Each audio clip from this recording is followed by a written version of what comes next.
Students, অনেকেই জিজ্ঞাসা করছো যে তোমরা ক্লাস 11 এবং ক্লাস 11-এর বোর্ড এবং তার সঙ্গে তোমরা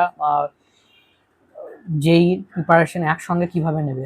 তো তোমাদেরকে তোমরা যারা ইংলিশ মিডিয়ামে পড়ো তাদের জন্য স্পেশাল করে বলছি এটা, যে ইংলিশ মিডিয়ামে বোর্ডের জন্য তোমরা এসএল অ্যারোরা পড়বে। ঠিক আছে, এসএল অ্যারোরা পড়লে বোর্ডের জন্য আর কোনো বুক তোমাদের দরকার হবে না।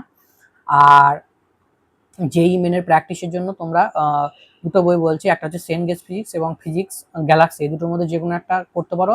তবে আমি পার্সোনালি বলবো সেন্ট গেজ ফিজিক্সটা করো, কারণ সেন্ট গেজ ফিজিক্স বুকটা হচ্ছে একটা ব্যালেন্সড বুক। ঠিক আছে, আর যারা আমার কাছে পড়ছো তাদেরকে এসএল তো অনেকটা মোটা বই। ঠিক আছে, আমার কাছে যারা পড়ছো তাদের জন্য আমি যেগুলো লাগবে তোমাদের একদম কম্প্রিহেন্সিভ করে দেবো, যাতে তোমাদের পুরো টাইমটা হচ্ছে সেভিং হয়ে যায় এবং তোমরা ফার্স্ট হচ্ছে যে যেই মেনের প্রিপারেশনটা নিতে পারো।